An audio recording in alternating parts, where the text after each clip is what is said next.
Hello guys, welcome back to my channel. আজকের ভিডিওতে যে টপিকটা নিয়ে ডিসকাস করব সেটা হচ্ছে আমাদের মার্কেট বন্ধ, কিন্তু গ্লোবালি যে সমস্ত নিউজগুলো আসছে সেই নিউজগুলো অ্যাকচুয়ালি আগামীকাল আমাদের মার্কেটটাকে কোন ডিরেকশনে নিয়ে যেতে পারে এবং তার সাথে একটা সেক্টর, যে সেক্টরটা আগামীকাল ভালো ওয়ার্ক করার চান্সেস আছে, তো সেই বিষয়গুলো নিয়ে আজকে একটু ডিসকাশনটা করব।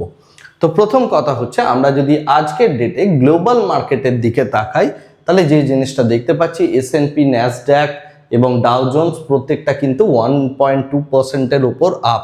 এছাড়া ইউরোপিয়ান যে মার্কেট রয়েছে সেটাও আপ এবং এশিয়ান মার্কেটও আপ। আমাদের মার্কেটের আজকে হলিডে, মহাবীর জয়ন্তী উপলক্ষে, তো সেই জায়গা থেকে দেখতে গেলে আমাদের গিফট নিফটি অর্থাৎ আমাদের যে ফিউচার ইন্ডেক্স রয়েছে গিফট নিফটির, সেটা মোটামুটি 0.6%-এর কাছাকাছি আপ, যে সময়ে আমি এই স্লাইডটা বানিয়েছি। যদিও এগুলো প্রত্যেকটাই এখন মার্কেটে চলছে, তাই এখানে সমস্ত কিছুই রিমেনিং লেখা আছে, অর্থাৎ সিনারিও পরিবর্তন হতে পারে। বাট এই মুহূর্তে গ্লোবালি প্রত্যেকটা মার্কেট কেন বুলিশ হলো সেই বিষয়টা নিয়ে আমি পরে ডিসকাশনটা করছি।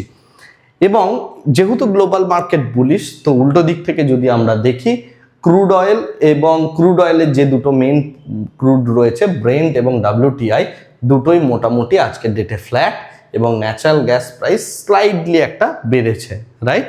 এবং তার সাথে যদি আমি দেখি, গোল্ড এবং সিলভারের মধ্যে আমরা একটা স্লাইড বুলিশ ব্যাপার লক্ষ্য করছি আজকের ডেটে। তার কারণ হচ্ছে যে আমাদের ক্রুড এবং ন্যাচারাল গ্যাসের যে প্রাইস, তার মধ্যে বড় ফ্ল্যাকচুয়েশনস নেই।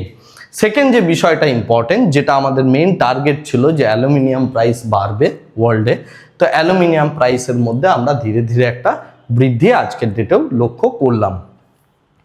এরপরে এই যে ক্রুড অয়েল বা ন্যাচারাল গ্যাস ইত্যাদি ইত্যাদিগুলো আজকের ডেটে ফ্ল্যাট রয়েছে এবং বাকি মানে গ্লোবাল ইন্ডাইসেস কেন বাড়ছে সেটা নিয়ে আমি ডিসকাশন করছি। বা তার আগে আমাদের মার্কেটের স্পেসিফিক কয়েকটা নিউজ বলে দিই।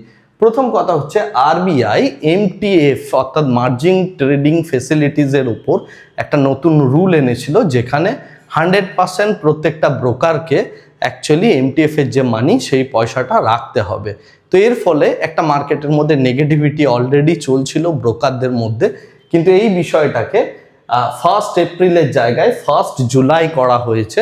অর্থাৎ সেই ক্ষেত্রে প্রত্যেকটা ব্রোকার কিছুটা অ্যাডভান্টেজ পেল বা কিছুটা বাফার একটা টাইম পেল, যে মার্কেটের মধ্যে যাতে তাদের যে মার্জিন ট্রেডিং ফেসিলিটি যেটা রাখে সেটা 100% হবে না, যেটা 50% মার্জিন এবং ব্যাংক গ্যারান্টির ইউজ করে তারা এটা করতে পারবে। তো এই বিষয়টার জন্য আগামীকাল সকালে আমরা যেটা দেখতে পেতে পারি সেটা হচ্ছে ক্যাপিটাল মার্কেট নামে যে সেক্টরটা রয়েছে, অর্থাৎ যেখানে আমাদের BSE, MCX, এঞ্জেল 1 এই টাইপের, গ্রো এই টাইপের যে সমস্ত শেয়ারগুলো রয়েছে, এই শেয়ারগুলোর মধ্যে আমরা একটা পজিটিভিটি লক্ষ্য করতে পারি। বেসিক্যালি যেটা ব্যাপার, এইটা একটা দিক, এবং সেকেন্ড দিক হচ্ছে এর উল্টো দিকে, যে STT কিন্তু গভর্নমেন্ট বাড়াতে চলেছে আগামীকাল থেকে ফিউচার অ্যান্ড অপশনের ওপর। তো দুটোকে একবারে না লাগু করে, যেহেতু STT বাড়াতে চলেছে, তো সেটাও এই সেগমেন্টটার মধ্যে একটা নেগেটিভিটি হিসাবে কাজ করবে। তো এই দুটো মিলে এই সেক্টরটার মধ্যে কিন্তু আমরা আগামীকাল একটা মুভমেন্ট দেখতে পাবো, এবং এই সেক্টরের যে স্টকগুলো সেইগুলোকে আপনি কিন্তু একটু নজরে রাখার চেষ্টা করবেন, বিকজ এখানে কিন্তু আমরা একটা ভালো মুভমেন্ট এক্সপেক্ট করছি। সেটা যদি বিয়ারিশ সাইডে হয় তাহলে আপনি শর্ট করে ইন্ট্রাডে বেসিসে পয়সা বানাতে পারেন। আমার ধারণা এটা বুলিশ সাইড হওয়া উচিত। তার রিজনটা হচ্ছে যে এই মার্জিন ট্রেডিং ফেসিলিটিসের যে ব্যাপারটা, সেই নিউজটার জন্য এটা স্লাইডলি একটু বুলিশ হওয়ার প্রবণতা থাকবে। অবশ্যই আপনি আপনার কোয়ান্টিটি দেখে খেলবেন, এবং তার সাথে আপনি যেটা দেখবেন সেটা হচ্ছে আদৌ আপনার টেকনিক্যাল সেটআপের মধ্যে বুলিশনেস আসছে কি আসছে না। আমি 24 ঘন্টা আগে নিউজের বেসিসে পুরো বিষয়টা বলছি, এটা হওয়ার একটা চান্স আছে, 60 to 70% চান্স আছে, উল্টো দিকে 30% কিন্তু নাও হতে পারে। সুতরাং আগে সেটআপ দেখবেন, নিজের কাজ করবেন, অর্থাৎ নিজে একটু রিসার্চ করবেন, তারপরে এগুলোর উপর রিয়াকশন নেবেন। সেকেন্ড যে বিষয়টা সেটা হচ্ছে, এলিটকন নামে একটা কোম্পানির মধ্যে নতুন একটা পাম্প অ্যান্ড ডাম্প স্কিম হয়েছে, এবং সেটা নিয়ে সেবি অলরেডি ইনভেস্টিগেশন করা শুরু করেছে, এবং এটা বেশ বড় রকমের রিটেলকে ম্যানিপুলেশন করা হয়েছে। তো এর যে ম্যানিপুলেশন ট্যাকটিক্স, যেটা প্রোমোটার ইউজ করেছে এবং কিভাবে ম্যানিপুলেশনটা হয়েছে সেই বিষয়টা নিয়ে পরে আমি একটা সেগমেন্টে ডিটেল ডিসকাশন করব এবং সেটা দেখলে আপনি মোটামুটিভাবে সিনারিওটা বুঝতে পারবেন। নেক্সট যে বিষয়টা ইম্পর্টেন্ট সেটা হচ্ছে ইউএসএ তারা অ্যাকচুয়ালি ইরানের মধ্যে একটা বড় বাংকারকে পুরোপুরিভাবে ব্লাস্ট করিয়ে দিয়েছে এবং তারা রীতিমতো ওখানে কিন্তু অ্যাটাক এখনো কন্টিনিউ করছে। এই অ্যাটাক কন্টিনিউয়েশনের সাথে সাথে যেটা সিনারিও যে এখানে ফেডের যিনি চেয়ারম্যান রয়েছেন জেরম পাওয়েল তার রিটায়ারমেন্ট স্পিচ তিনি দিচ্ছেন এবং তিনি বিভিন্ন রকমের ডিসকাশন করছেন বা কথাবার্তা বলছেন বা ইউএস ইকোনমি কোন জায়গায় যাবে সেটা নিয়ে তিনি বিভিন্ন রকমের কথাবার্তা বলছেন। তো সেক্ষেত্রে তিনি যেটা বলতে চাইছেন যে এই বছরে কোনোভাবেই ইউএসএতে না ইন্টারেস্ট রেট হাইক করা হবে না ইন্টারেস্ট রেট কাট করা হবে। সুতরাং ইন্টারেস্ট রেট যদি ফেড ফিক্সড রাখে তো সেক্ষেত্রে যে জিনিসটা হবে সেক্ষেত্রে ইউএসএতে বিজনেসের মধ্যে একটা স্টেবিলিটি আসার চান্স আছে। এই কথাটা জেরম পাওয়েল কেন বলছেন? কারণ তার বক্তব্য হচ্ছে যুদ্ধ পরিস্থিতি থাকা সত্ত্বেও এবং তার সাথে ট্যারিফ ওয়ার সংক্রান্ত যে ডাইলেমাটা গেল তারপরে ইউএস মার্কেটের মধ্যে ভালো আমরা একটা রেজিলিয়েন্স দেখতে পাচ্ছি এবং ইউএস মার্কেট যথেষ্ট স্ট্রং পজিশনে রয়েছে। যেহেতু এটা স্ট্রং পজিশনে রয়েছে তাই ইকোনমিকে সেন্ট্রাল ব্যাংক কোনোভাবেই নাড়াঘাটা করবে না। তো এই বিষয়টার জন্য কিন্তু আজকে গ্লোবাল মার্কেটের মধ্যে এই পজিটিভ ব্যাপারটা এসছে। এছাড়া ডোনাল্ড ট্রাম্প আরেকটা উক্তি দিয়েছেন এবং তার উক্তিগুলোর জন্যও মার্কেটের মধ্যে একটা গ্লোবাল মার্কেটের মধ্যে একটা স্লাইড বুলিশ নেচার এসছে।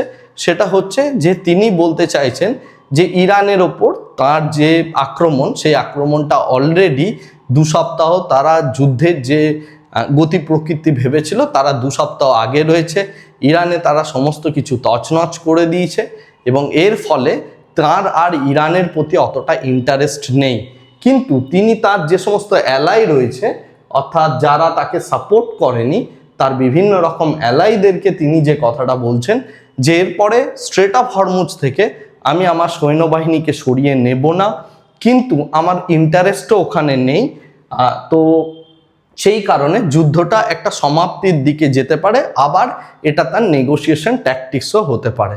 এর সাথে তিনি তার অ্যালাইদেরকে বলছেন যেভাবে ইউএস এর আগে হেল্প করেছে বিশেষ করে ব্রিটেনকে এবং ফ্রান্সকে বা ইউরোপিয়ান রিজিয়নকে, তিনি সেই টাইপের হেল্প আগামী দিনে করবেন না এবং তাদেরকে আরও বলছেন যে তোমরা নিজের তেলের যে ব্যবস্থা করা সেই তেলের ব্যবস্থা তোমরা নিজেরা করে নাও, আমার সাথে যুদ্ধে যেহেতু যোগদান করনি তাই আমি এক্সট্রা করে কোনো অ্যাডভান্টেজ দেব না, কিন্তু তোমরা চাইলে তোমরা আমার থেকে তেল কিনতে পারো। অর্থাৎ গ্লোবাল ক্রুড প্রাইস এখন বেশ ভালো প্রাইসে বিক্রি হচ্ছে, সেই জায়গা থেকে ইউএস যদি এই ক্রুডটা দিতে পারে তার ডেপ্টের যে সমস্যাটা রয়েছে তার যে ডেট রয়েছে সেই ডেটের যে সমস্যাটা রয়েছে সেই সমস্যাটা থেকে ইউএস কিন্তু কিছুটা হলেও নিষ্কৃতি পাবে।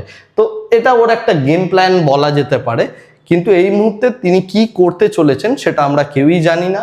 তার কারণ ইউএস মার্কেট স্টার্টিংয়ের আগে যদি আমরা ডেট অ্যান্ড টাইম দেখি তার প্রত্যেকটা টুইটের বা তার ট্রুথ সোশ্যাল মিডিয়ায় যে বক্তব্য সেখানে তিনি প্রত্যেকটা ইউএস মার্কেট ওপেনিংয়ের আগে তিনি একটা স্টেটমেন্ট দেন, সেখানে একটা ম্যানিপুলেশন হয় এবং তারপরে পুরো সিনারিওটা গিয়ে আবার চেঞ্জ হয়ে যায়। তো এই টাইপের সিনারিও কনস্ট্যান্টলি চলছে গ্লোবাল মার্কেটে।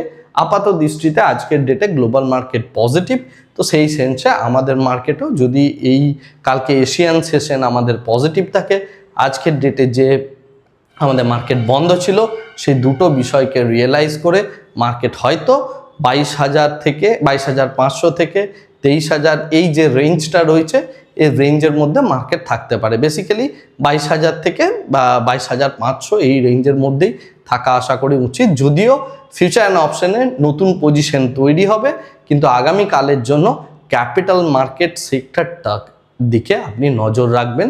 তার বিহাইন্ডে যে নিউজটা রয়েছে সেটা নিয়ে আমি অলরেডি আপনাদেরকে জানালাম। আজকের ভিডিওটাকে আর এর থেকে বেশি দীর্ঘায়িত করছি না, ভিডিওটাকে এই জায়গাতেই স্টপ করছি। Thank you very much, bye bye, tata.